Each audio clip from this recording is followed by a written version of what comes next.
I have a very quick 60-second question for you both. And it's got nothing to do with class. It's got nothing to do with race or anything like that. I didn't bring class to the table today. Yeah. Just, if you could have it in your hand, or even one that you respect in the game, what is your chosen favorite D&D weapon? Oh. Are we ready to roll? Yes, absolutely. Got nothing to do with mechanics. Well, maybe do mechanics, but class preferences or anything. I caught a 19 on this. I also rolled a 19. Oh, shit. Rolling off, Megan. Roll off, yeah. I got a 9. 7. Yeah, okay. You're first. I I would say a flail is definitely my favorite. I don't know. I just like the idea of whipping something around and hitting something and bludgeoning it to death just seems quite joyous to me, and just using a stick doesn't seem quite enough. Amount of the catastrophic level of pain and death you would inflict with a flail is unfathomable, Megan. I don't know how you could sleep with yourself for saying that. That's why I enjoy the idea of it, okay? Okay. I thought this was a judgment-free zone. Was I incorrect in thinking that? I could barely get my words out. I was judging you so much. I could barely get my words out. Adam, what's yours? I don't know. I never get to play a character, so it's as a DM, they all wield 16 hit points and go down in the first round. What style of damage am I doing today? Slashing. Yeah. So honestly, I would say that I think my favorite, just for flavor purposes, has got to be the sickle. We don't see enough sickles. But You're right, it just does shitty damage. That's why. But I love the idea that, I mean, everybody has their daggers, which do 1d4 piercing, and you have a club, which does 1d4 bludgeoning, and then I think the sickle, which does the 1d4 slashing, is just underutilized, and I think that's badass. And I would like to see more sickles and scythes and scimitars and these slashing weapons that they're going to open up someone's guts. Yeah, you're right. Even scimitars don't come up much. Yeah, I really like them. Also, I like the idea of you using a sickle to like catch somebody else's weapon and then twist it in your hand, and it comes and you have disarmed them. Now, I don't know. I just think it's badass. I think sickles are cool. I like it. This is going to sound really boring. I really like whips. We know, Terry. We know. I say that. As soon as those words left my mouth, I was like, "This is a soundbite right here." Quelle surprise! Well, this is for a mechanical reason. I think that people are put off by things like whips because they only have the D4. But if you're using it, with your rogue like I did, it's got temper reach. It's a finesse weapon. You stack all of your D6 damage dice on there. You get advantage if you play it properly, and that D4 compared to a D6 doesn't really matter at that point. But I just like it. It's got loads of little funky things you can do with it, with its reach and its finesse. It's versatile, and it's my favorite one. I love the whip. Honestly, that was nearly my answer, and then I went with sickle because I had a feeling with you, Terry. I had a feeling. Interesting. Let you have that one. Yeah. The thing that I wish that it had was I wish the whip had the light descriptor on it, so that it was, or the light property, so that you could have it in your offhand for 2-weapon fighting. Or you could have dual whips. Yeah. Sometimes I don't know if Discord's cut off or not. I'm like, that definitely landed a laugh. I just can't hear it. Yeah, you keep telling yourself that, yeah. All right. I'm so much funnier now that no one is in the room with me. Yeah. now that we can't read each other's faces. Yeah. Now that I can't see the look of disappointment on Dan's face, I'm so much funnier. Welcome to the It's a Mimic podcast with your DMs, Adam, Terry, and Megan. Okay, welcome to another episode of the It's a Mimic podcast, the Roundtable Dungeons and Dragons discussion where you never know what you're going to get. I am Terry. With me are Adam and Megan. Hello. And today we're talking about bronze dragons. First impressions, guys. Bronze dragons, excited or not? I'm not going to lie to you. When I was reading about bronze dragons, I kept forgetting which dragon we were actually doing, and I had to keep double backing. You read brass dragon? Megan read brass dragon 3 times. I've been reading so many different metallic dragons recently that I was like, which one is which? And I kept forgetting what tab I had open. And honestly, I like bronze dragons a lot just because they do have a lot of different characteristics to them. But so overall, I feel like they are the most different of the metallic, from my opinion, anyway, so far that I've read. But yeah, that's my starting thoughts on them. So nice. Yeah, I would agree that bronze dragons are one of the more different ones. Bronze dragons and white dragons, I find, because white dragons are so animalistic compared to the others, I find that those two are the most different. Adam? I don't know. I really like the prankster side of the copper dragon. Like that sticks out to me. There's no other prankster dragons. There are a few warlike dragons, and that's bronze for me. I like the fact that the bronze dragon is all about war and proving themselves, but they're not in the upper echelon of other dragons. So it's like they do have shit to prove, and that's why they stand out to me. Like, I can do this, and then sometimes they can't, but they're gonna really fucking try.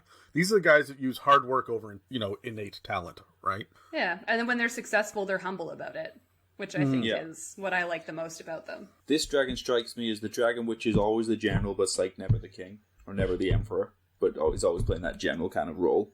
Yeah. That's how I kind of see him. Okay. All right. Well, as we're moving into topic 1 then, so this is where we always talk about mechanics. And no, we're not. I'm going to take a run through the dragons first. Sorry, guys. What am I talking about? It's your first day. It's okay. Are you forgiven? I was looking at the wrong part of my notes and I was like, scroll back up. No, I'm not doing that. You're on the wrong dragon on the wrong tab of your computer. Can you get it together, sir? Yeah. Okay. So before we get into topic 1, where we talk about mechanics and tactics, I'll give you guys a run through of the dragons. I'm going to go from the monster manual. I won't cover every point because obviously people want to read it, but I'll give you the main parts of the dragon. So bronze dragons are coastal dwellers that feed primarily on aquatic plants and fish.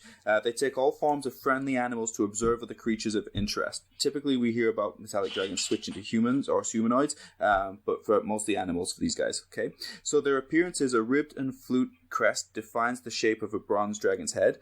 Curving horns extend out of the crest, echoes and spikes on its lower jaw and chin. To help them swim, because bronze dragons, they are aquatic, so they have webbed feet and they have smooth scales. A bronze dragon's wormling scales are yellow and they're tinged with green, and only as the dragon approaches adulthood does its color deepen to a dark and rich bronze tone. I love that they have webbed feet. I think that's awesome. A dragon's webbed feet just blew my mind. Do you think it would be conscious about it? Yes. I want every bronze dragon born to have webbed feet too now. It doesn't help them with swimming. It's just like they've got a birth defect. I like it. So, bronze dragons, they love to watch ships that are traveling up and down the coastlines near their lairs, sometimes taking the form of dolphins or seagulls so that they can inspect those ships closer and see the crews. A daring bronze dragon might even slip aboard the ship, whether it be as like a rat or a smaller rodent or something, or even taking on a member of the crew. So they seem to be quite curious, but it's more out of personal interest rather than wanting to do anybody harm. I like the fact that they will get onto these ships, and if they find something that they like, they'll actually talk to the captain or whoever's running the ship and barter for it. They're not going to steal it. They'll just say, "Okay, hi, just so you know, I'm a dragon, and I would please like to have that painting over there. Yeah, I will give you these gems." Right, and I like that. I like that they're almost like sneaky merchants. Like the captain opens up his captain's chamber, steps in, and the bronze dragon is sitting there behind his desk and swivels around in the chair and says, "I've been waiting for you." I feel like at first he would try and swindle it without revealing that he's a dragon. He would just pretend that he's like a normal merchant or something looking for a trade. And then it's the last line he drops, like, "Hey, like I really didn't want to do this, but I just need you to know that I'm a dragon. So I feel like you should do what I'm asking." Yeah. I always like the idea of when the dragons, when they're in their human form, like their humanoid form, is there being some sort of telltale as to which one they are. Would it be like the copper dragons have like big coppery gingery sideburns, or I kind of imagine these guys would still have like the golden green eyes. They have webbed hands. It's the wings that give it away, right? Okay, I can't argue with that. That's perfect. Okay. Moving on. Bronze dragons are also known to be war machines, so bronze dragons actively oppose tyranny, and many bronze dragons yearn to test their mettle by putting their size and strength to good use. So when a conflict unfolds, a bronze dragon will kind of analyze all of the evidence and ascertain to which side that they want to align with, and then once they become allies, they're known to be very staunch allies, so they're likely unmoving in their decision. Thoughts on that? I like that they're loyal. This, to me, yes, it stands out as being one of the perfect NPCs that can come in and help you at low levels. They give you quests. They pull your ass out of the fire a couple of times in tier 1.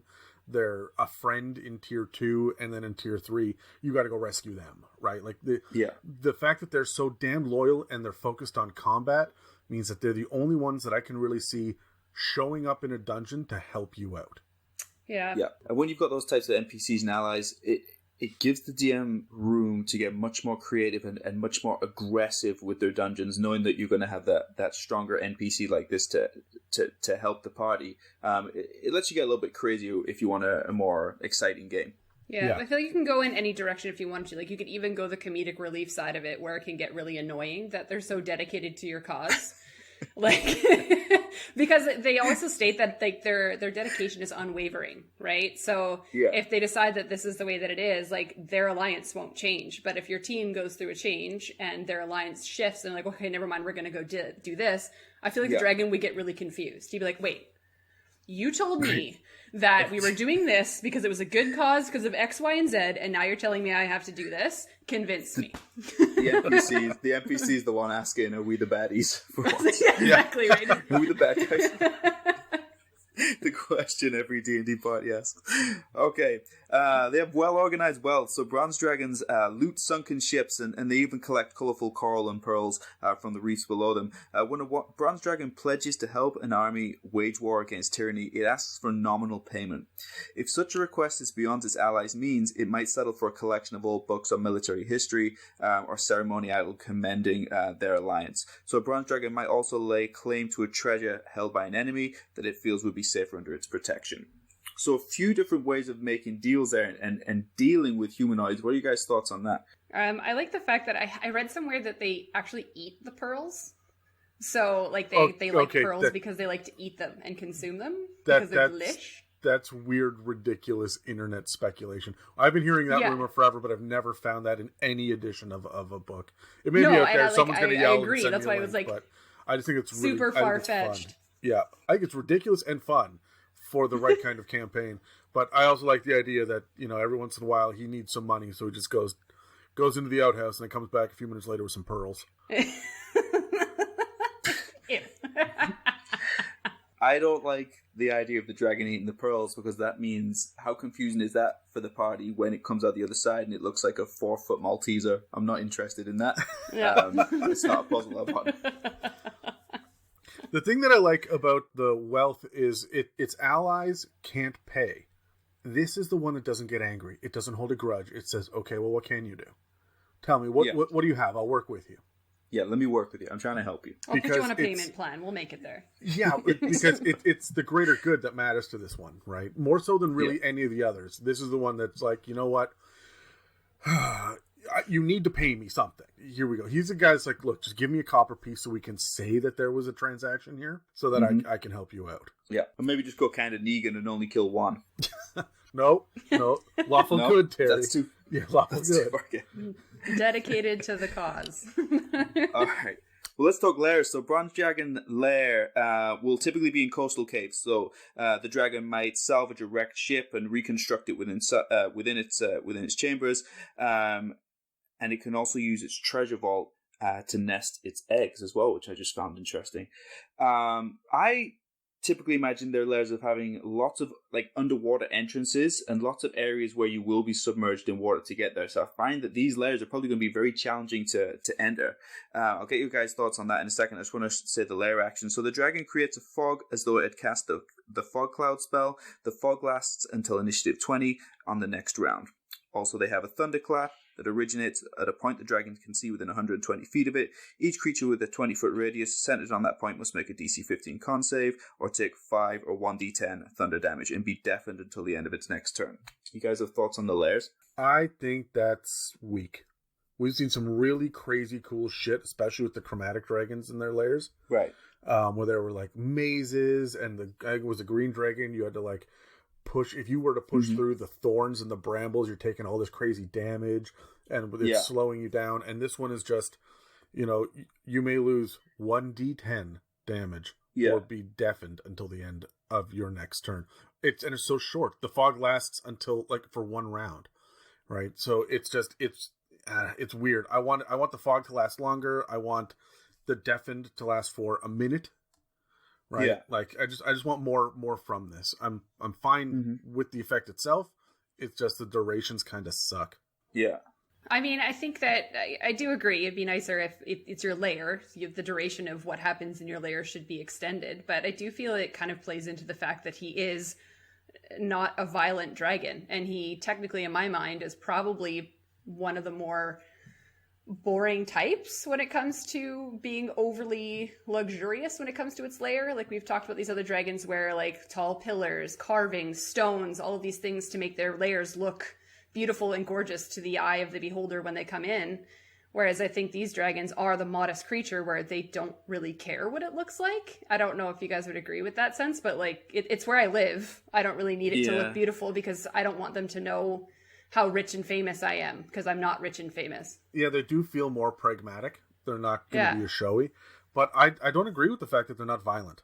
They're not malicious. But they're generals. They go to war. They will fight ferociously on the battlefield. So I feel like if there's an incursion on their home to take the things that they've earned, right? This isn't what I'm owed. This is treasure that I've earned. I brought that ship here.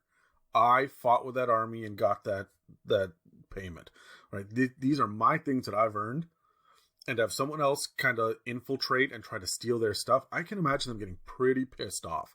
There doesn't necessarily need to be a layer, like the 1d10 damage for the thunder is fine to me. That's sure whatever. Yeah. I just want to point out how the military soldier dragon lair actions are a smoke grenade and a flashbang. I don't know if that went by anybody there. So I kind of imagine it as like dark fog of war from the smoke everywhere, flashbangs going off, and then of course like the desecrated bodies from that were still on board the ships that have been pulled into the lair. It's going to look like a level on Call of Duty. I think it's going to look pretty scary. I do also feel like these are the ones that would be hanging in like the center of their throne room, basically waiting for them to show up because they would rather hand-to-hand combat and look the man in the eye when he kills him.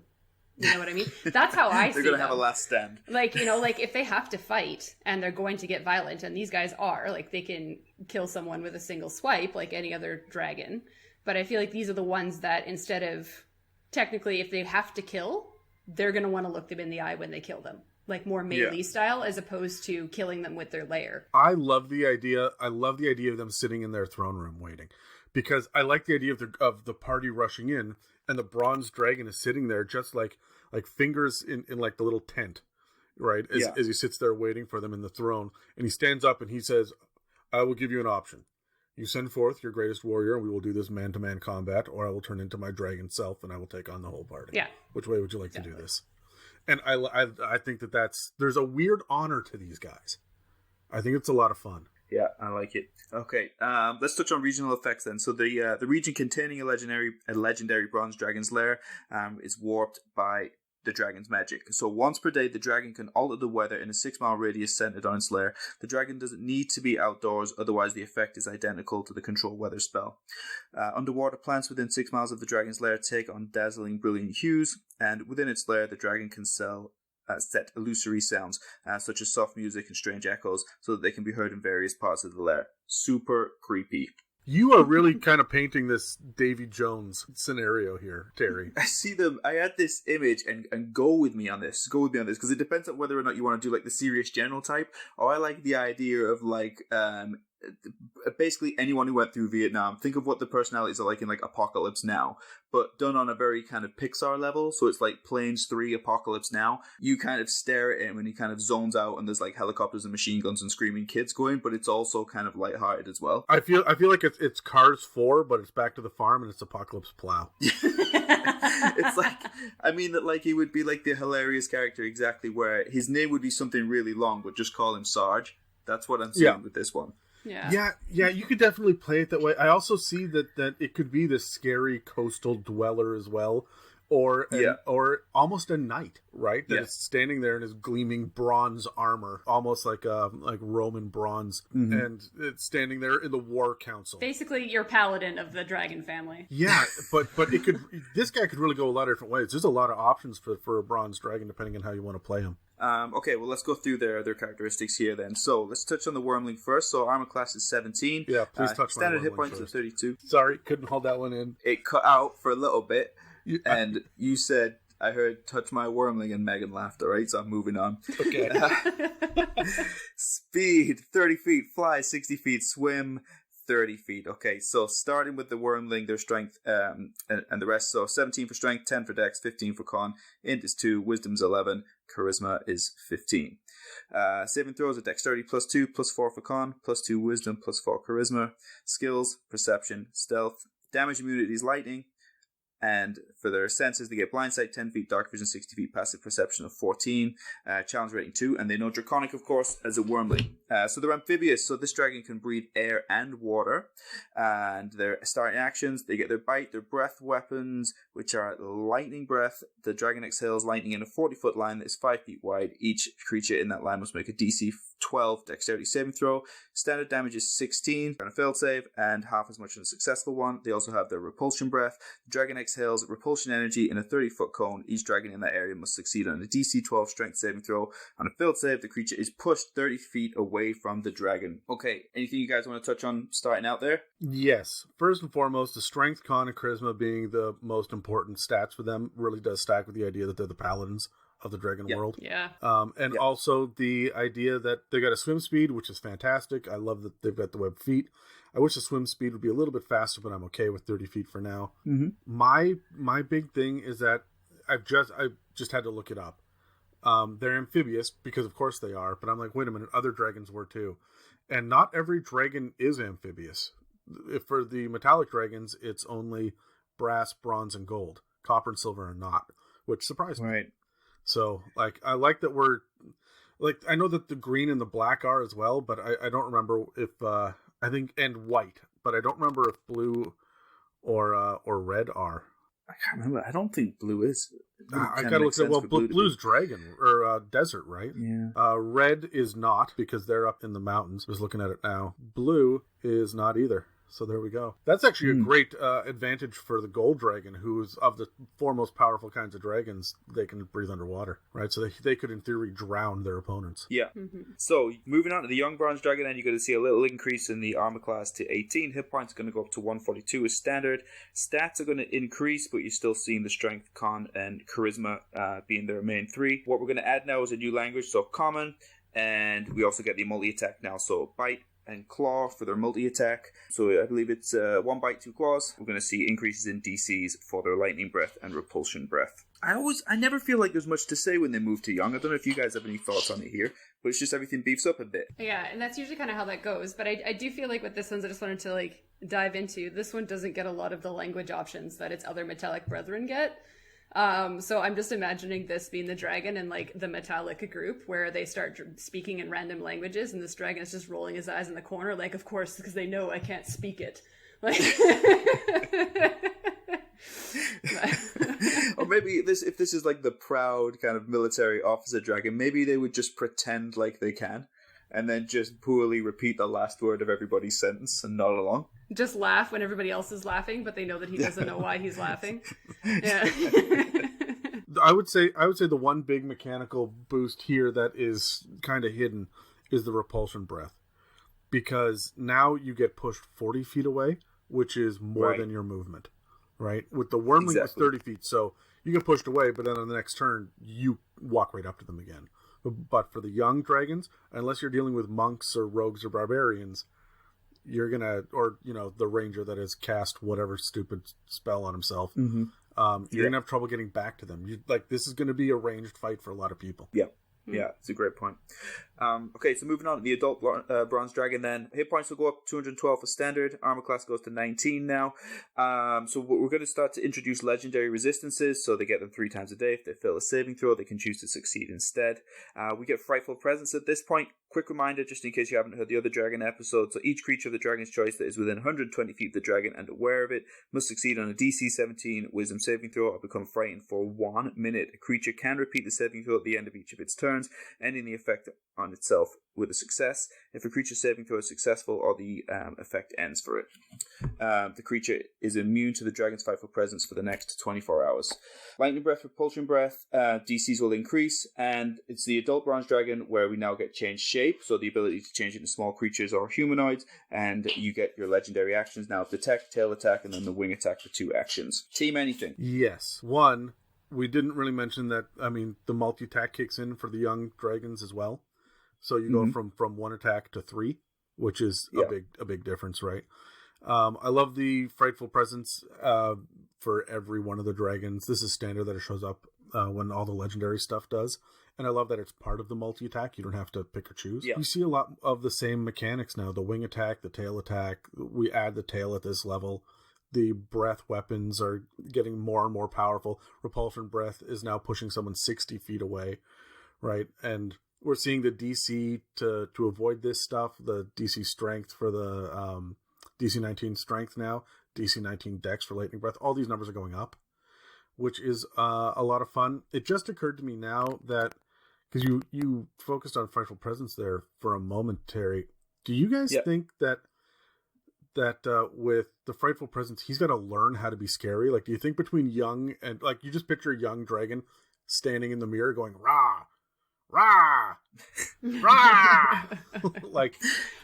it just reminds me of, like, The Lion King when Simba's trying to learn how to roar. But exactly. I also feel like this dragon, I don't know if you guys would agree with me, but I find when I was just looking at general art and the look of these dragons and reading about it, I feel these ones are the scariest looking out of most of the metallics, at least, because they have the most horns, like the biggest teeth.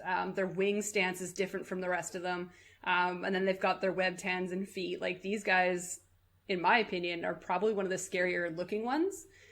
But because they're so charismatic and they choose and try to be as less violent as possible and less needed, they remind me of, like, Draco from, like, Dragonheart. Like, That's this was awesome. the dragon that I picture in my head, is that they're super scary and everybody's afraid of him because of the way he looks, not because he technically has a frightful presence, and he had to try really hard to be scary when someone got to know him.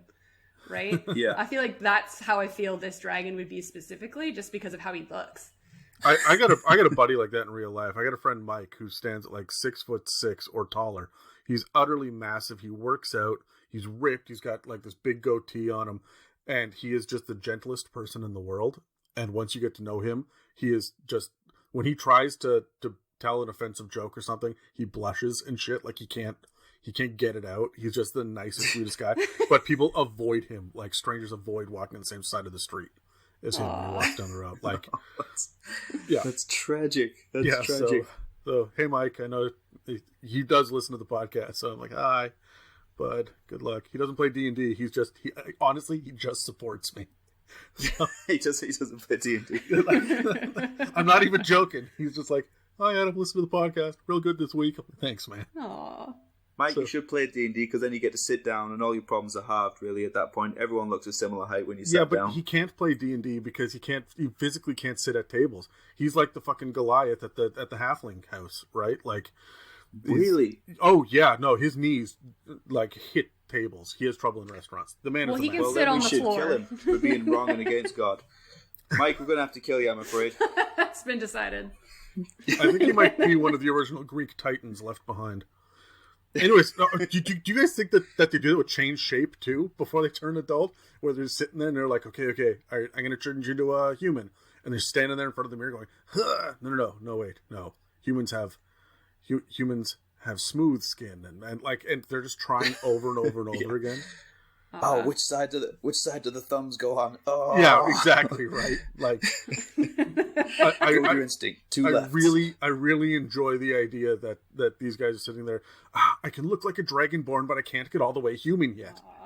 All right, let's hurry on over to to Ancient. We know with Ancient, nothing really changes other than everything beefs up. The DCs now go to 23 for the Repulsion Breath and the Lightning Breath, and their final hit points of standard are 444 or 24 d20 plus 192. Armor class now is 22. What do we think of the ancient bronze dragons? Statistically, they're the third best of the metallic. They're comparable to green. This is pretty standard. Like, mechanics wise, we've covered this in every dragon episode.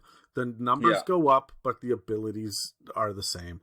And there's nothing really that stands out about them, which is kind of tragic. Megan? I don't know. I agree and slightly disagree, just in the sense where I feel like their tactics change, which we'll talk about later, which I find that if you were to go to an ancient dragon's tomb, again, I feel like it's the easiest one to get into.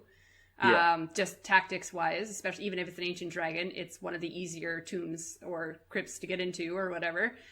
But then when you fight it, I feel like its hand-to-hand combat is a heck of a lot stronger than if you were to fight, a different dragon where their tactics are more around keeping you away or pausing you where you are or just avoiding fighting you, right? Yeah. So I feel like this one, for me, differed a little bit more than some of the other ones. Well, it's interesting because this one is the one with the Repulsion Breath. It's the only thing in the game that I'm aware of that has the Repulsion Breath, right? So the idea that it does just push you away and keep you there, right? It's going to push you 60 feet away. And that's the other thing about this. This doesn't stack. That number does not go up between adult and ancient.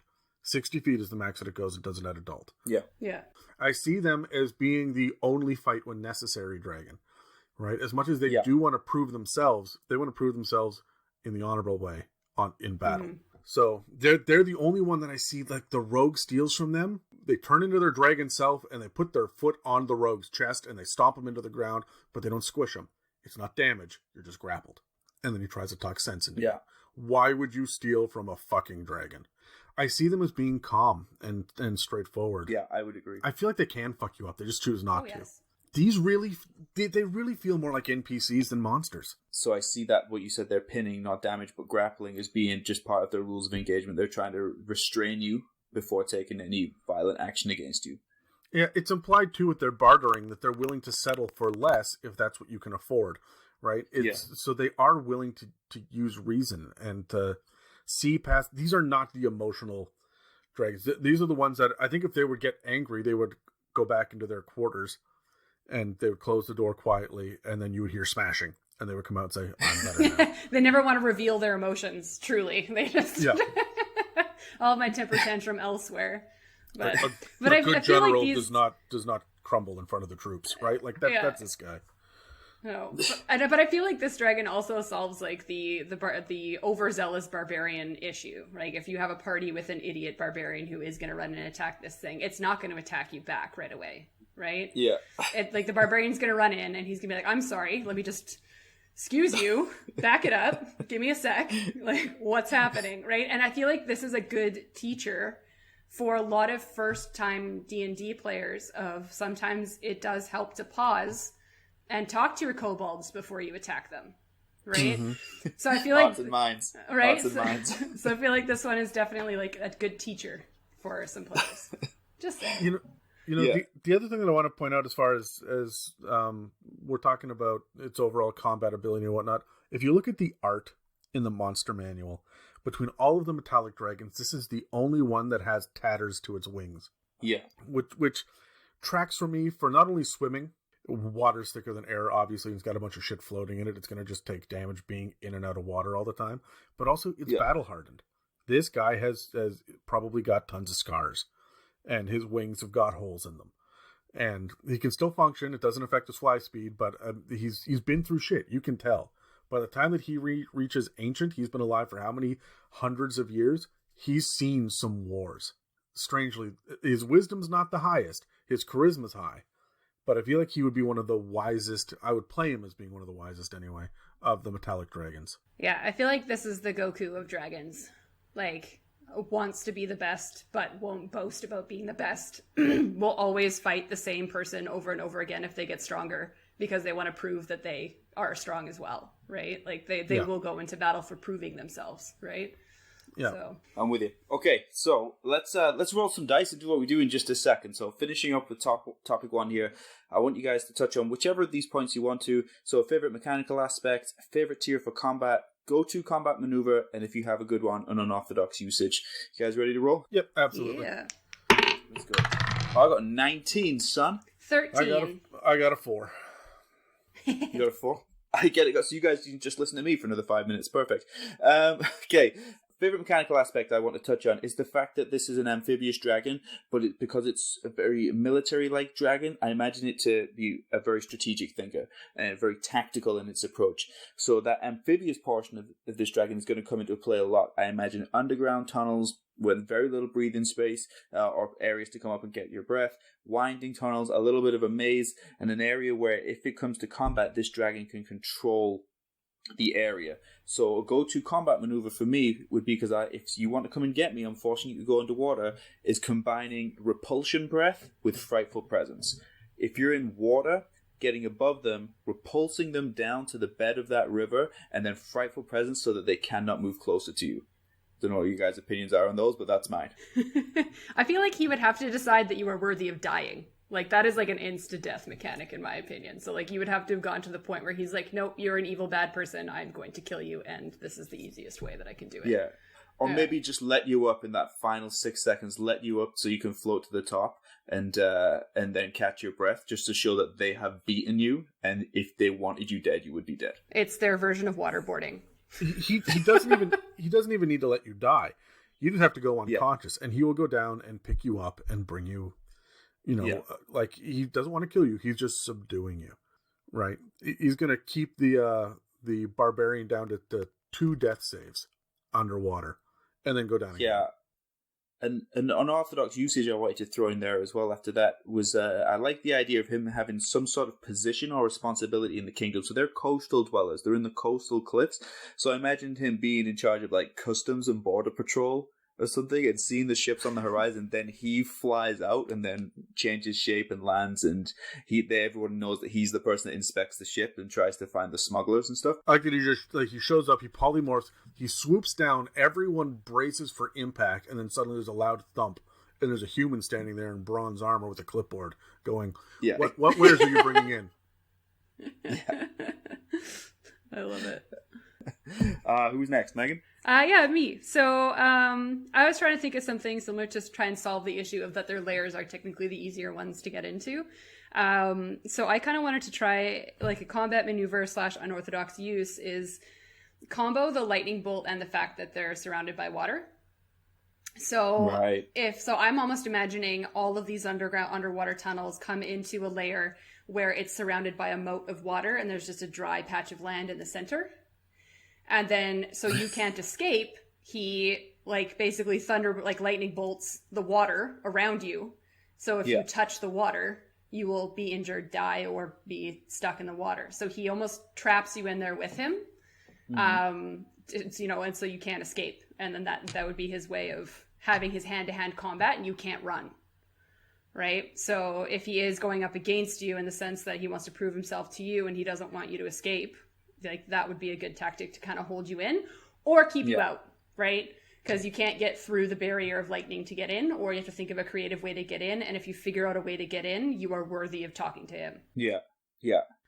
I guess that's something that I would want to see here is, I mean, does it not make sense that we would see more lightning around the bronze dragon, especially with all of the thunder and the coastal things that are going on?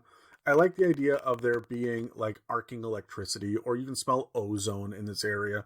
Or maybe he has just, like, pet electric eels or something, right? To really lean into the lightning aspect of this creature. Like, almost like the humidity, even just the humidity in the air changes and it gets heavier to breathe. Like, you know how, like, when you walk into, like, a hurricane storm, like, the humidity is thick? Right? Yeah. So you should almost have, like, you can't breathe as well. I like it. I like him having the idea of him having, like, a perch or an area like the top of a lighthouse where he fires his lightning breath from, like a killer lighthouse. I'm going to write that down. I am Dragon Lighthouse. This is what it is. And with Dragon specifically. With 120-foot line as well, it makes sense that he can sit on top of a cliff or on top of a lighthouse and just fucking smoke ships going by. Yeah. Oh my god. I'm just imagining that being their favorite pastime is just, like, lightning bolting. Like, you know how, like, you golf off of the ledge of, like, a dock? I'm imagining that that's the dragon's pastime, is just, like, shooting lightning bolts at passing ships, but not hitting them. just scaring the shit out of them, right? Just so they know. Okay, P's and Q's when we're around here. Yeah. Okay, Adam, you're next. Okay, so my big thing that I wanted to focus on was the Repulsion Breath because it's so damned unique. And I love the idea of him using the Repulsion Breath to pin someone at the bottom of a river or a lake, right? Where he hits you every time you try to come up, but just as you get close, he smacks you back down. Terry, you kind of hit this one, but I wanted to take it a little bit further. Sure. If you are ever going to chase this guy, in the middle of the chase, as you get close, turn around and knock you back. Right? If you are, if you are on some sort of, if you are riding your own ambush drake, or you're on the back of your wyvern or your hippogriff or whatever it is, chasing him down, because he doesn't want to kill you. He's going to push you back. He's going to exhaust you, and he's going to keep going. The idea that he would, when in battle, the strategic place for this guy to be is near bridges and ledges, because he's got a cone for the Repulsion Breath.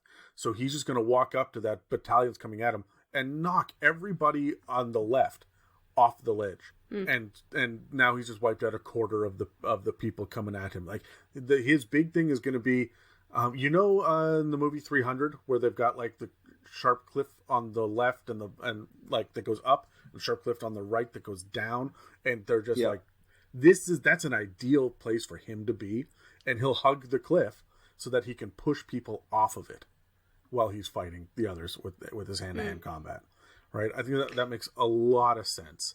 I just also like imagined, how like in a battlement, like if they have the spiky fences facing towards like the offensive coming towards you, so that like it's almost like a deterrent or a blockade. They face them in the opposite direction. The dragon lets them come through and then repulses them back up against the spiky wall. Right? So they almost feel like they're safe passing through this random fence, but it's actually spiked on the opposite side and then pushes them backwards. I think that's phenomenal. I like the idea of now creating a whole idea of there's a clutch of eggs where there are a bunch of like wormlings that are there together, and they're all waiting, and the inside of this cavern has spikes all the way around it, because the only thing the wormlings are going to do is just push you back. They're just going to impale you on the spikes. That's how they defend themselves. Right, so I think that's cool. I also like the idea of them pushing objects over to pin people underneath them, using their Repulsion Breath. This is especially effective when they're doing it with coral underwater, right? Because they don't need to then use their Repulsion Breath every round and hope that it recharges and so on and so forth. They just hit this coral, it pins you. It's way too heavy for you to be able to pick up. You're underwater. What do? You wait until he comes by and picks it up, because he's got a freaking 29th in strength. I got a question. Breath weapons. The dragon can use one of the following breath weapons, and it recharges on a 5 or 6. You guys, I mean, I know how I play it, but it's not very straightforward here. Would you guys play it so that if you use the lightning breath, you still need to recharge a 5 or 6 before you can use the Repulsion Breath? Or did each one of them recharge on a 5 or 6? Oh, I'd always thought that you could use each one of them. That you didn't have to roll. If you use Lightning Breath, you don't have to recharge to use Repulsion Breath. Yeah, I would say the same thing. Just because I feel like they're utilizing a different muscle, if that makes sense. Or even a different store of energy. Yeah. Because, see, I'm with you guys. That's how I run it too. Rules is written. It says breath weapons, and then it says the dragon can use one of the following breath weapons. But after it says that this recharges on a 5 or 6. So I think rules is written is you get to use one, and then it has to recharge. Right. And that's rules is written, but I don't like that. I hate that. I would say that for a dragon, especially an ancient dragon, that would be one of the things that I would make a big difference between ancient and adult. Yeah, because I feel like they're firing, like for instance, if it's fire, they're firing fire breath, fire breath, fire breath, and then finally they're just like, okay, this isn't working, I need to get out of here. They're going to auto switch to whatever their escape breath weapon is, and most dragons have an escape breath weapon, whether it's the freezing or sleep. Or sleep or repulsion, right? Like it's almost like that's this is how I'm going to get out. They reserve that energy to be able to use it at will, almost. No, okay, so I said before my favorite tier of combat is going to be tier 3. Just even for an ancient, I think that's the right level, high tier 3 or low tier 3 for an adult, because your guys are going to be, parties hit harder than their weight class, right? Especially in later tiers. So I like them as an NPC lower, and then maybe a fight at higher. My unorthodox usage on this is if he's an ally with everybody, if your guys are falling and he can't catch them, it makes a whole lot of sense that he would fly down to the ground first. His fly speed is 80 feet, right? Which means that he can dash another 80 on top of that. So that's 160. And you fall at 100 feet per round. So he can get beneath you, right? And I like that he gets down to the ground and he looks up and uses his Repulsion Breath to slow you. And it's kind of a fake feather fall. You'll still take damage when you hit, but you'll land on a dragon, and he has slowed your fall significantly. Yeah. Instead of taking 100 feet of damage, you're only taking the 40 from the burst, right? Yeah. Interesting. Any final thoughts before we move on? I've got many thoughts, but no, let's move on. I can talk for a while. Well, that's it for topic 1, so we'll be back after this short break. Hello Internet, it's Terry here. I'm listening to the special series on Eberron that Dave is running, and it's completely fantastic. I like how he's doing a deep dive on all the crazy unique parts of the world, and he's really giving a tour of all the weird places and strange mentalities in the high adventure steampunk setting. What I like about steampunk is it's as though we've gone back to the Industrial Revolution, the Victorian period, but it's like in the real world we've discovered things in a different order. So now we have this high fantasy, incredible, fantastical look at the world, but some things seem so mundane, so it's like the world has been twisted into a strange and unique order. If steampunk and dinosaurs and pulp adventures interest you, but you know nothing about Eberron, or even if you're looking to start a campaign there, check out the series on iTunes, Spotify and more, and don't forget to set up your subscriptions and auto downloads. Okay, back to the show. Alright team, moving into topic 2 then, so we're going to talk about some social encounters, so we'll roll dice in just a second, but we're looking for favourite social or environmental trait, favourite tier for social encounters, and then standard social encounter you might have, and then any allies or expectations that you might think about this dragon. Okay, are you ready to go? Mm-hmm. Yep. Let's do it. I got a 7. I got 3. I got a 14. Megan, you win. I will take it. I kind of start with, I agree with you, Adam, where I find that a lot of these dragons, a social encounter with these ones is usually good for a lower tier, if we're talking about social encounters, just in the sense that these give you a lot of really good information givers. But I like the idea that these guys are family-based. I know I talk about that a lot, kind of like how Adam always talks about eggs. I like to talk about their family life. So these guys, they mate for life and they keep their kids around until like they're adults and then they separate or what have you. But they mate for life to the point where they, even if their mate dies, they don't find a new one. They just live alone for the rest of their life, right? So I just find that these are the ones that you meet that if they're alone, they're either a sad divorcee, which I think would be a really interesting social encounter where it's like a single dad with its kids, right? I find that, like, I just feel like that would be a really, really weird expectation for your dragon, in the sense where you're expecting to meet this very frightening looking dragon, but really you just walked into a single dad's home with 4 younglings running around and he's just stressed to the max, right? Like, I just feel like that's a really, really different way to role play and interact with these dragons, to really dig into the fact that they have lives, they have relationships, they have kids, they have these thoughts, they have these emotions and these feelings. And to your point, these guys are your warmongers. They're the ones that know how to battle, but at the end of the day, sometimes they come home to their family, right? And I think that is just a really, really good, different way to look at dragons, is how do they respond when they're having a serious conversation with you in their lair? They've just repulsed you and they're trying to have a conversation with you, and all of a sudden their youngest child walks behind them and taps them on the leg and says, "I'm hungry." Like, that's almost what I'm imagining in this. And then he's trying to teach his children a lesson who are standing behind him while they're talking to you. They're having a conversation of and that's how you be diplomatic, Johnny. Right? Like that's how you do it. Yeah. And we are convincing him to do what we want. Right? And I just thought it was such a different way to look at these dragons, particularly because when you read about them, you do read that their battle tactics, they're the strongest, they're the paladins, but at the end of the day, they're charismatic and they're in my mind good people, right? They're wholesome. And that's kind of how I see them, as they want to teach these lessons to their kids. So if you're going to have a social interaction with them, yeah, I don't know what you guys' thoughts are, having social encounters with it as if it was to be a family dragon. Well, Adam, you get to go next. Well, no, okay. Just to respond to that really quickly, I love the idea of dragons having some sort of familial tie. An ancient dragon has a horde, and that's all well and good, but when they approach the end of their life, who does the horde go to? If, for whatever reason, the bronze dragon never made it, I think that this is the one that would say, okay, I want all of the best warriors in the kingdom to come here. Who is going to earn my riches? Yeah. And that would be a really cool set piece for, I don't know, tier 3, right? To sit down and fight gladiatorial style. And it's not to the death, because we're not going to kill warriors today. But the bronze dragon is going to definitely sit back and rank you on how well you fight. And people from all nations and races are welcome here. There's going to be hobgoblins showing up to fight, and Warforged, and like there's going to be all sorts of crazy shit going on. You're going to see just this crazy, like long lineup of 500 people waiting to sign up for these battles, because who's going to win, right? And I think that that whoever it is that wins will get the horde and an honorary title of the dragon protector for until the end of their life, or whatever it is, right? So yeah.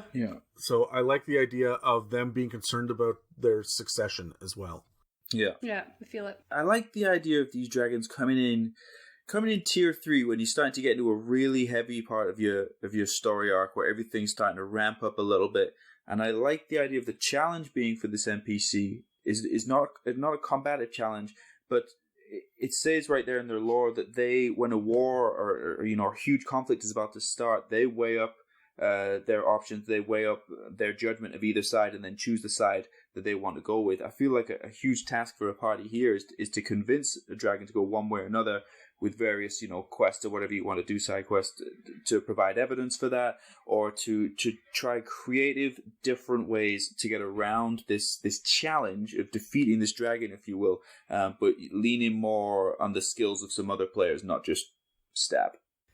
I feel like it leans into you're almost sorry, I feel like if you were to have a kind of a low tier like interaction with this dragon, it would almost be that time where your team reestablishes what its goals are, right? Oh, that's a good point. Like if your team is falling off the wayside, you don't know if you're good or bad, all of these things are happening, and your team is just kind of lost and have no idea what's happening. Throw a bronze dragon at them, ask the dragon for help, and the dragon's like, tell me what your plight is and why you're going for it, and prove to me why I need to help you. And it would force your team to talk about what their goal is and why, right? I also like the idea of you knowing that you are up against impossible odds, but a bronze dragon, an ancient bronze dragon, is going to sway this upcoming battle in a major way. And so you get tasked, your quest is to go convince the bronze dragon in his lair. And so you got to pass all of these tests, and then you got to get up to him. You have to hold your own in one-on-one combat for, I don't know, a full minute. So someone has to go 10 rounds with this guy. And like there's all this crazy shit going on, and then at the end the bard steps forward to tell him what, to be charismatic and talk him into it, and the wizard is going, for the greater good and the arcane powers and the gods of this, and the cleric is going off about, well, we know that the people this and the orphanage that, and everyone's going, and he just stops and he goes, everybody stop, and he turns to the paladin or the fighter, whoever the knight is, and says, do you actually need me in combat? What are the odds? What are the numbers? What is the strategy? What can I do? And then he'll weigh it. And if he feels like he can't do anything, or you have enough, then he's out, right? But if it's a good challenge, or like, because they also have to prove themselves. They're not always going to pick the winning side, right? They may want to choose the underdog. Yeah, or it could even be a sense of like you're talking to, if you do a higher tier social interaction with like an ancient dragon, and you're having this conversation to prove yourself to him. He's like, you know what? I feel like you need something for your plight, but it's not me. I've got my eldest son who needs to prove himself. I will send him with you. Yeah. Right? And now you've got this cranky teenager who doesn't want to follow you, but is a dragon. Yeah. Okay, so my favorite environmental trait is the fact that it says the regional effects within its lair, the dragon can set illusory sounds such as soft music and strange echoes so that they can be heard in various parts of the lair. I love that this guy's got an iTunes playlist that just is on repeat. Like I just love the idea that he's consistently jamming out. There was a bard that came by one time, and he this is not the dragon that like hoards bards. That's not what this is. But he's like, oh, hold on. Let me hear that again so I have it in my head. And then he listens to the song and goes, yes, okay. And then you'll hear that song echoing through his lair every once in a while, right? I think the minions that work there are sick to death of the same playlist. It's like Walmart at Christmas time, where it just you can see the minions with that dead look in their eye because that song comes on. It's like if you have a favorite, like a favorite like local restaurant that's just one you go to every other week or something. Like Browns, I kind of like Browns, and it's always the same playlist that's in there. And I'm thinking the poor staff here must be sick to death of this. I feel like he would have no sense of what type of music it is either. So like you just start playing Christmas music in the background, like Jingle Bells. And you're like, what the heck is he doing? It's not even Christmas. And he's just like, jingle. He's just rocking out to it. Because he's like, he has no idea that it's thematic. Yeah. The humans, do they like this one? Yes, they love it, yeah. I've heard them play it all year round. Like, they played it for like 3 months straight. So they must love it. He's that guy that's still playing disco on the radio, completely out of touch with everybody else. Yeah. Yeah. But, I mean, these guys, they scream to me that they're mentors. Right, I want them, like I said before, I want them at low level to be mentors and to help out. I like the idea of them having an eye on their succession. I love the idea of them having, the squire to their knight, right, as the young one is coming up and being trained. But I also like the idea of them. They see the ridiculous. The Tarrasque is coming. The Tarrasque is coming, and there's nothing that can be done. Evacuate the city. I'll hold them off. Yeah. I'll buy you as much time as I can. And these would be the emotional sacrifice at tier 3. Where the party knows this is it.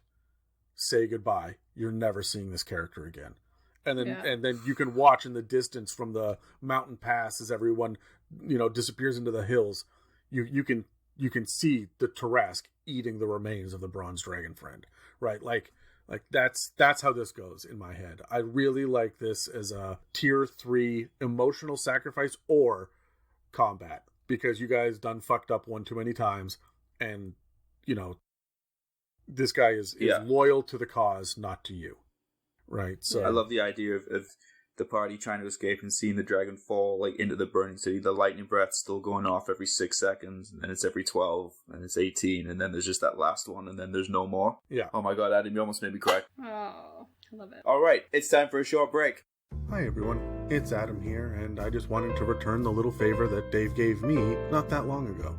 He wished me a very happy birthday a couple of weeks ago, and I just wanted to wish him a happy birthday. His birthday is June 17th, and he's officially entering his mid-30s now. So Dave, Coffee Bitch Dave, if you're listening to this, I hope that you have a wonderful day, and I hope that you momentarily forget the dawning realization of the existential dread of knowing that another milestone has been noted in the ever-marching and never-yielding passage of time as you descend toward oblivion and dust.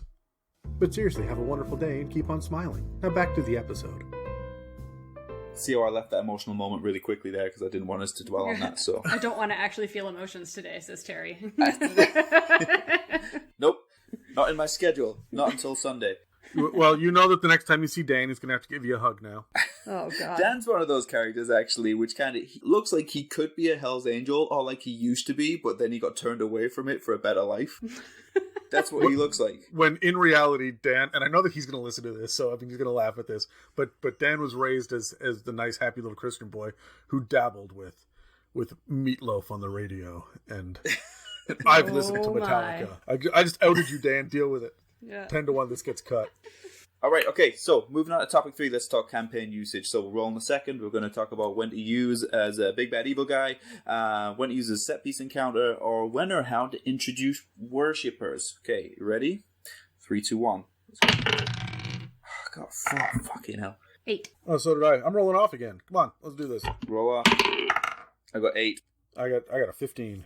Sorry, I'm going second. Oh, fuck, I'll just go last again. Who's going first? Megan again? So did I win this with an 8? Yeah, and you won the last one as well. Stop going on about it.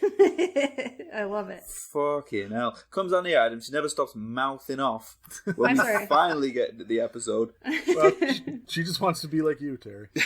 Yeah, that's exactly it. No sarcasm in that at all. I just want to point out that Megan shaved like the side of her head, and then Terry did his whole head. So Yeah. We know which way this hero worship goes. I feel so. Magnaniable. But I am not shaving my whole head, so you can have that one. That's yours. So, did I get this right? Did Megan win the hair competition then?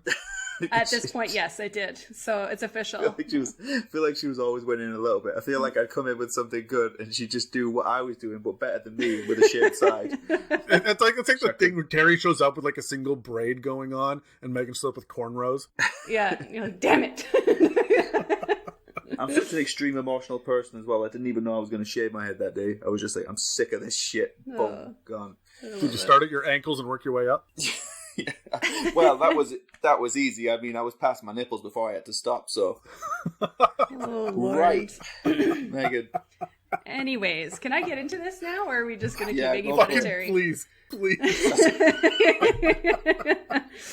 All right. So when I'm thinking about campaigns and thinking about introducing one of these guys as a big bad evil guy, I always think about this really hard, is how do you make something that is inherently on the good side of things, something that appears evil or just is evil. And I usually tend to lean towards the I've gone crazy side out of old age nonsense. So I felt that fit really well into the Bronze Dragon. Yeah. Because in my mind, I'm thinking of this old man, ancient dragon who is really, really hell-bent against, he knows what he's about. He knows that this is right, this is wrong. My entire area that I've been in for the last million centuries, there's no evil here, there's no pirates, there's no, trafficking, there's nothing. My city is good, everything is clean. And then he starts turning on his people, right? So then he starts going after, the small thieves in the town and killing the poor children who need to steal for food, right? Having that moral dilemma of, I'm a poor person, so I need to steal this food, but I'm going to get killed by this dragon that's been taking care of us for the last million centuries because it's against his laws, right? It's almost like he's so insanely hell-bent to get his laws that he doesn't have that window of morality anymore. It's just you're going to get electrocuted for jaywalking? Yeah, exactly, right? So he's the over-policing helicopter parent of his town now, to the point where he's killing people unnecessarily. And the town is trying to figure out, how do we get rid of this dragon? You now employ such and such adventurers to help you get rid of this dragon somehow, right? Because they're just we can't live like this anymore. But we've been established here for centuries and centuries and centuries. We've been here for forever. We can't just up and leave. We need to deal with this somehow, right? So then it's the whole morality thing of, this is actually a good dragon. They've just gone crazy. How do we deal with that, right? So it would definitely play on the morale of your team and their morality, as well as their alliances and really what they think and what they want and how they're going to deal with this situation, right?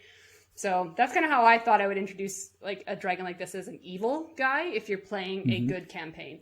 But I do feel like these guys are very easy to be a target if you're playing an evil campaign. Yeah. So I don't have a lot of details on what it would be like because I really focused in on... Sorry, I feel like Dan today. Oh my God. Oh, Megan, I'm so sorry.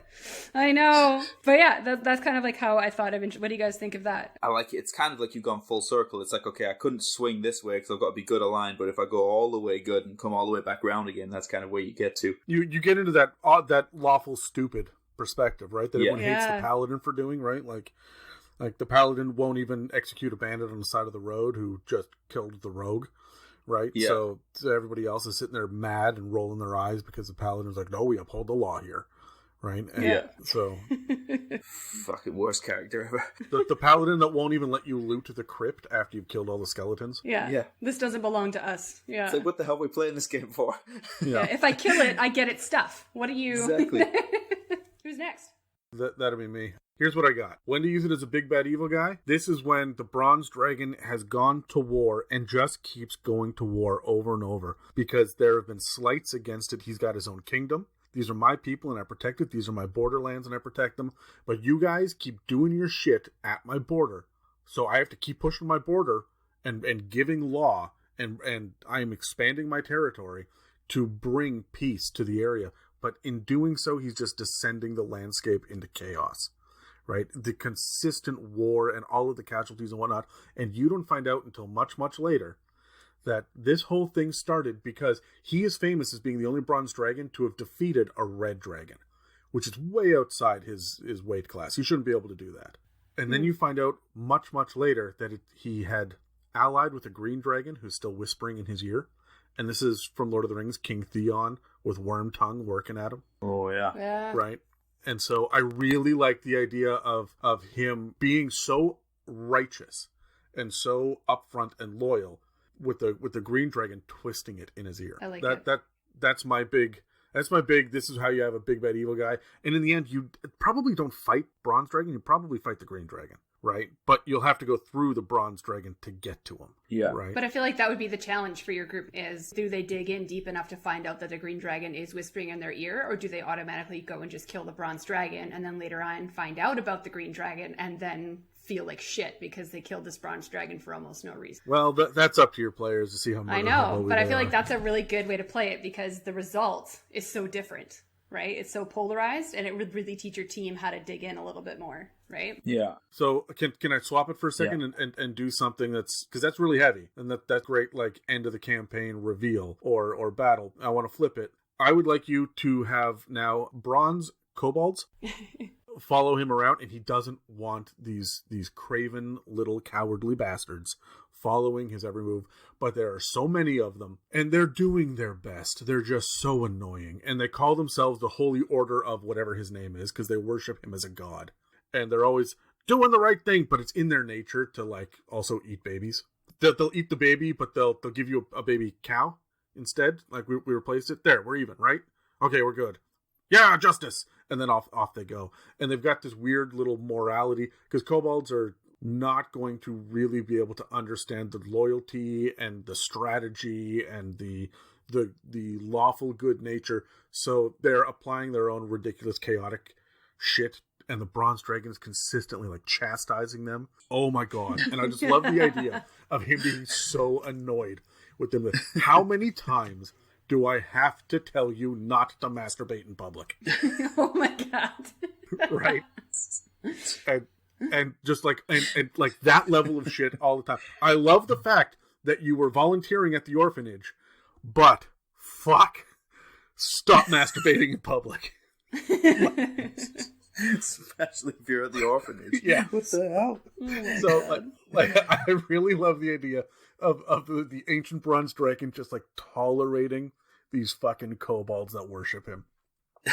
Because I think it's a dead giveaway that he's going to have knights and paladins and kings and righteous warriors and stuff that would be his minions, right? He would have dragonborn minions that follow him around and spread the word and so on and so forth. He probably has a bard or two to go barter for him, right? He has people to go negotiate for how much his mercenary perspective on the world is going to cost people. Yeah. But no, I love the idea of the freaking kobolds they just got it all twisted. Yeah. I feel like your idea of the bards would be a neat thing where they give him the information about who the next strongest warrior is, right? Yeah. So that he knows who to look for and keep an eye out for and try and find. Or he might even just say, well, go and bring them to me, right? Because they want the challenge, right? So I think that'd be neat. Do you think this guy sits there and he gets the best strategic military minds in times of peace to come to his lair? I will invite you for a week. Come with me. I have many war games and strategies. Let's start by playing chess. And he just puts together an escape room to see if they can get out. I feel like that's more of a copper dragon kind of thing to do. That's true, right? yeah. but no, I can picture him sitting there playing chess. He sits there and he tells war stories. And says, what do you think? What should I have done? Right? And they talk it out, right? I love the idea that he's always strategizing in his own mind. Or the monk shows up and he says, a flurry of blows. Show me again how you do that. Right? Mm-hmm. And like he wants to know the best tactics, and maybe this guy's horde is war machines. Like, I know it says war machines in the fucking like breakdown, but maybe it is literally machines of war, where he's got ballistas, like a and war museum. Cannons, and he's got an ancient war museum, right? And he just collects interesting and unique weapons, and this was the blade of the general that fell when at such and such a battle that maybe he wasn't even at. He just collects historical like remnants or relics rather of previous battles. I like it. Love it. All right, that's me, I think, right? Yeah. Yeah. I like the idea of the bronze dragon being part of a campaign which is essentially choose your own big bad. And I mean this in a way that there's a giant flashing indicator on how well you're doing with regards to alignment, because there's always that question, are we the bad guys? I like the idea of there being a potential big bad bronze or a potential big bad ancient black dragon.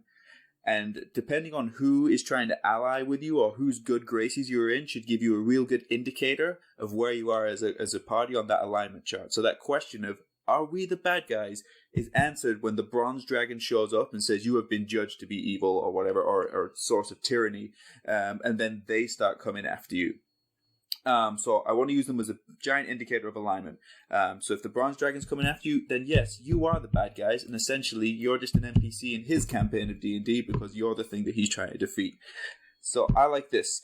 I like the idea of them being an enemy that has rules of engagement so that they will parlay and they will meet with you and essentially negotiate, but they are not a threat of hurting you. I kind of like it as like the whole Professor X and Magneto relationship, like meeting in the park to play chess, even though they're total enemies as soon as they leave.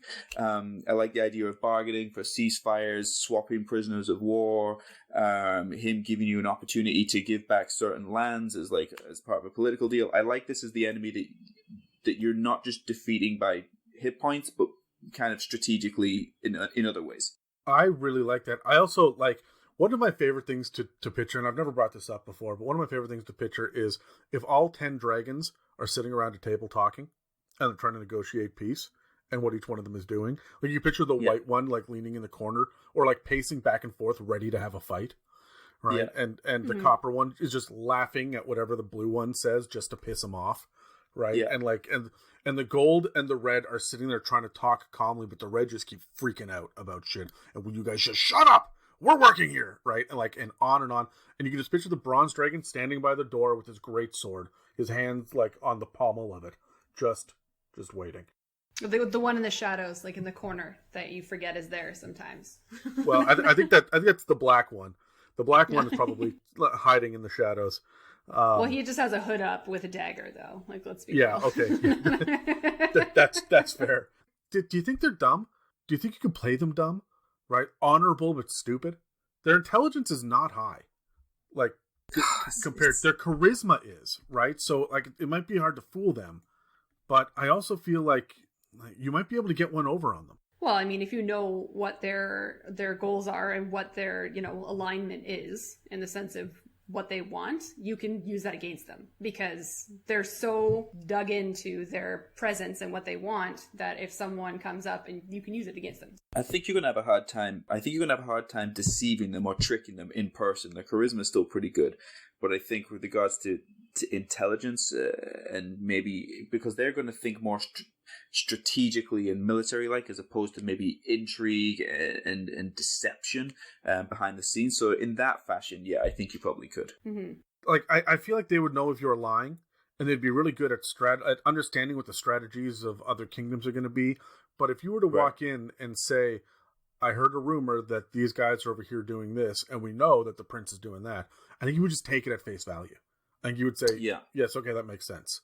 Unless it was totally egregious, right? And like it made zero sense at all. So I really think you could manipulate a bronze dragon too. If you really latched onto the idea of being an evil party, you could manipulate a bronze dragon in a lot of different ways. Mm-hmm. Yeah.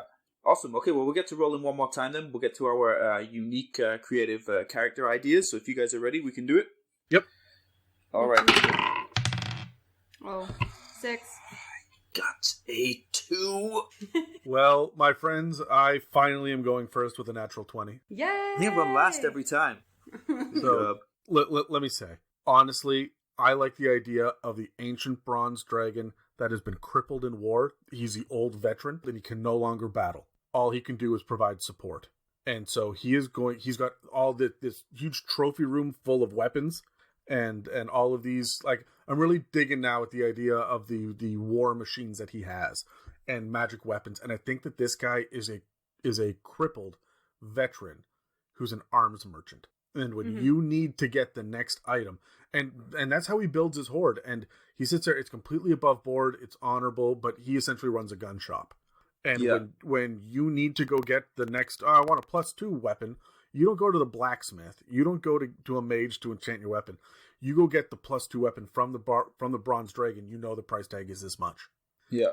And you show up. You don't have quite that much, but you also have this really interesting dagger with the red blade. And he goes, "Oh, interesting. Tell me the story of this." Right? And then he's going to sit there and he's going to talk with you, and he wants to hear about your own stories. And maybe he's writing his like a book about tactics, and he uses other people. That's part of the price of things, right? And so he's passing on his knowledge and whatnot. This is his legacy, right? And I like the idea of there just being this old general that can no longer fight. Like he cannot take part, and he's been removed from the world for so long that really all he can do is talk about wars that have passed, and great bloodlines of warriors that have risen and fallen. And I think that this is a really cool social NPC for you to talk to, who, as long as you're on the straight and narrow, you could talk to. I'm thinking, do you guys know Watchmen? Yeah. The was it Holland Mason, who's the old original Night Owl, who gets murdered early. On spoiler alert, gets murdered early in the story, but he was the original one, and he meets with his successor, every Thursday night or whatnot, and he tells stories of the good old days, and he's gifted all of this knowledge and equipment to the successor, and he's still there. It's like if Batman retired, he would still coach Robin. Yeah. Right. And he would still say, "Look, I developed this new thing. Here, take this with you on your next mission out." Like that's kind of the character that I'm looking at here, is someone who needs to get something out of it still. He's still going to barter with you. But if you're good and true and just, he'll cut you a deal. He wants to know the story, and he's going to be a real proper mentor. Which is going to be horrible when he gets murdered later, because that's what I do as a kid. Yes, absolutely. But I feel like he could also be the one where knights and warriors travel like their lives to be able to be trained or just get an audience with this dragon, right? Not only just to get a weapon, but to get advice, training, or it's almost like a badge of honor to have spoken to this dragon if you're a warrior, right? Yeah. Yeah, like maybe he takes one apprentice every generation. Mm-hmm. Right. And this is not something that the players will do, because that means you got to live with them for years. Right. Mm-hmm. But he sits there, and there's always the one bronze dragon knight, right? Every generation. And he walks around, and he's got a cane and a limp, and he stands on the side while his minions sit there and help this one person train up and become the best. Yeah. Yeah. Actually, maybe that's the reward for your fighter or your paladin at the very end. Right, at the end of level 20, you are now powerful enough to come under my tutelage, and you will retire out of the campaign, but train up to be the next Bronze Dragon Knight. Yeah, that's like your end game quest is that, right? So you have to stay within its good graces throughout the entire campaign, right? That's right. Yeah. Yeah, that'd be neat. Okay, is it me? My turn? I think so. Yeah. Most excellent. So leaning again into the family aspect, I do feel like what I would be interested in as a player is walking into a town where there is a family of these dragons that runs this town, but they've all chosen humanitarian jobs. So like the daughter is owns the orphanage, the son is the arborer, and like to your point, maybe it is an ancient dragon that runs this, but they're an old retiree that's done with war. Right? And just wants a life of peace and is trying to teach its children about peace, right? And so he gets called back for one last mission. Right? It's 2 days before retirement, and the police chief is pissed off at him. Right? Take my badge and my gun. Yeah, but I feel like it'd be that interesting, reveal where, they come to this town and they walk through and they deal with this orphanage. They solve an issue with an orphanage or get helped by the lady who runs it, or they go over to the place where they plant and farm and they help the farmers there, right? But they're actually helping these bronze dragons along the way. And then they meet this ancient dragon, and he's like, "Oh, well, you've met my kids." And then all of these people that you've met in this town appear there, and you've actually helped all of these dragons. And depending who you helped and who you didn't, might sway the dragon and whether they help you with your actual quest in the end, right? So it's almost like you're being tested in this town with what your alignment is, right? If you're mean to everybody, then obviously you're not going to get within the dragon's graces. I heard what you did to my daughter, so no, I'm not helping you, right? I like it. Just my ideas. It encourages you to challenge yourself by playing a certain way. Yeah. Like, how would you actually respond to this issue happening, right? And what is your ultimate goal? Are you just trying to plow through and you don't really care? So then how lawful good are you, right? Yeah. So, yeah. Mine kind of leans into yours a little bit there, Megan, in that I like additional challenges coming from this dragon as an NPC.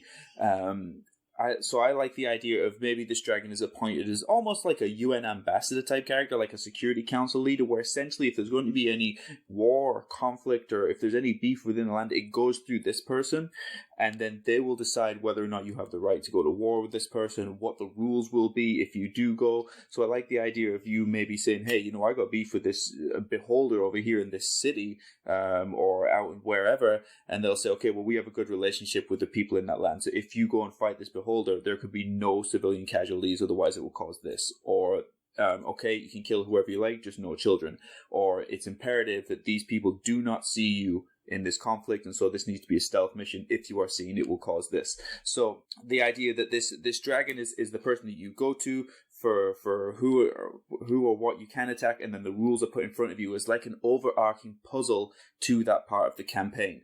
I just think you can get really interested, and you can bring in some politics with it. It means you have to think so out of the box about how you're going to do things, and it just adds a friendly NPC maybe who just gives you additional challenges to the norm.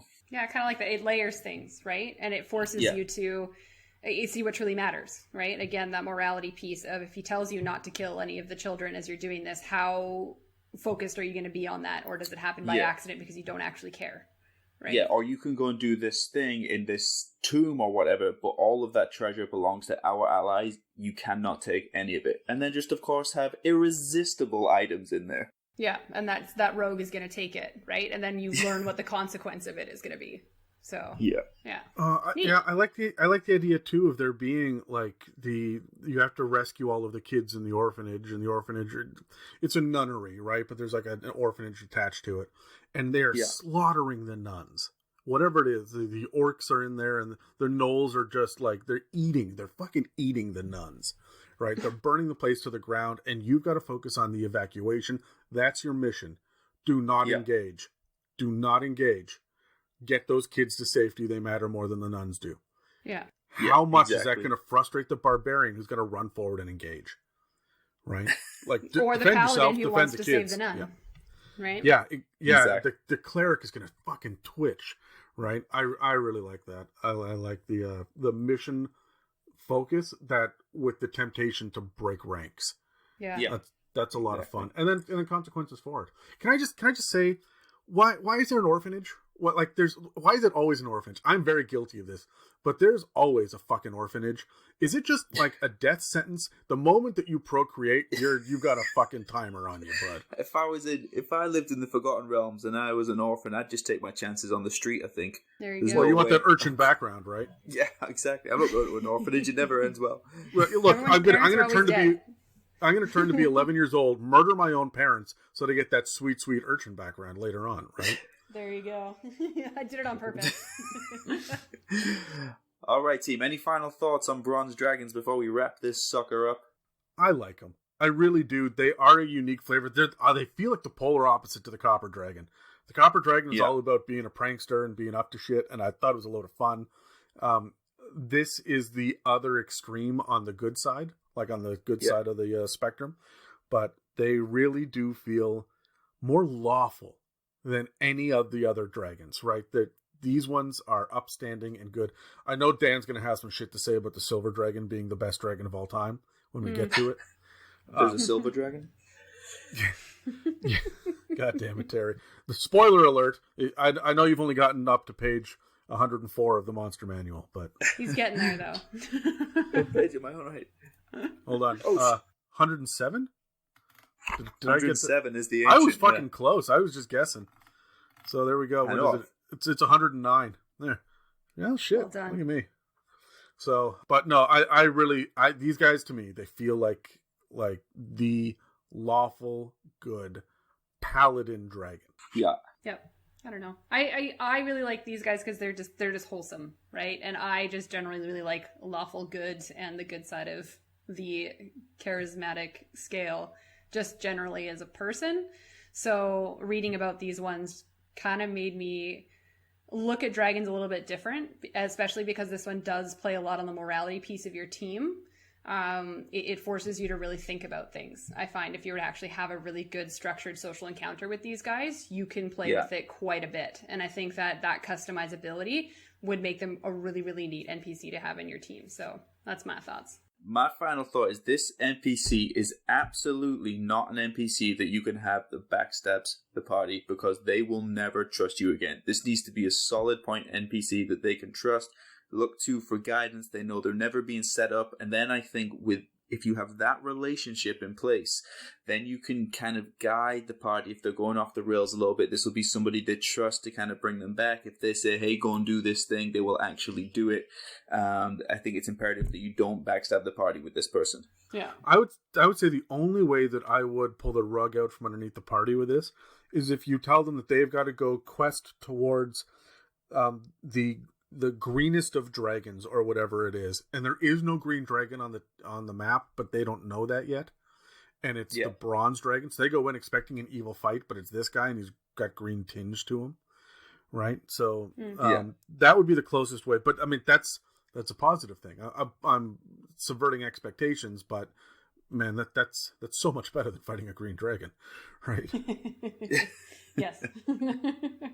That's it for this week's episode on Bronze Dragons. You can find us on iTunes, Spotify, and YouTube, as well as dozens of other podcast apps. You can also find us at itsamimic.com or email us at info@itsamimic.com. Thanks for listening to the It's a Mimic podcast, and make sure to check us out next week when we're covering Theros. Nope, we're doing Chult. It's Chult, not Theros. They delayed the books, so we're doing Chult. So, Chult! You've reached the end of another episode of the It's a Mimic podcast. Connect with us at itsamimic.com. Don't forget to subscribe and hit those share buttons.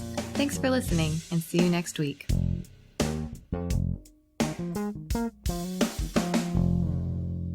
Okay, guys, so for a quick question for you guys, and this one comes from Megan. I can't take credit for this at all. She had a good one. What was the question, Megan? Do you take credit for when you do good deeds? Or have you ever done a good deed that you specifically did not take credit for it? How good does it have to be before it's considered good? There's the that real could be part question. of your debate. There's the I real mean, question. what I mean is, if it's a win-win situation, if we both win, does it still count as a good deed? Well, not every good deed has to be a sacrifice. That's a good point. That is a good point. Okay, are you guys ready to roll this? Yeah, 3, let's roll. 2, 1. I got a 9. I got 12. I got a 4. I won with a 12? Yeah. Apparently. It's that kind of day. It's dark days. Dark days. Do I take credit? Okay, I'm weirdly, and I always talk to people about how my Britishness kicks in, but I am weirdly awkward at taking credit for things. I usually will either I've learned not to shrug it off completely, but I'll usually try and deflect it back a little bit on other people. I'm the most extroverted introvert ever. So if I'm in a controlled situation and I know what I'm talking about, I know what I'm doing, I'm perfectly fine having attention on me. But if I did not ask for it and everybody stares at me, I'm mortified. I can't handle it. So do I take credit for good deeds? I try not to, because it gets awkward.